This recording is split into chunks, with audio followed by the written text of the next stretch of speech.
দেখো এরকম একটা কোশ্চেন দিয়ে আছে, তোমরা কী করবে, প্রথমে এটা ডিভাইড করলে কত হবে, 100 হয়ে যাবে, সরি এটা ভাজিত এটা করলে 1 হয়ে যাবে, তাই তো? তাহলে 1 ভাজিত কত, 40% বাই 40% মানে কত, 40/100।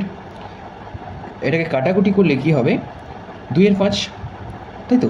2-এর 5 যেহেতু নিচে আছে, ভাগ চিহ্ন আছে, গুণ হলে কী হবে, 5-এর 2। সেম এটাও হবে 5-এর 2।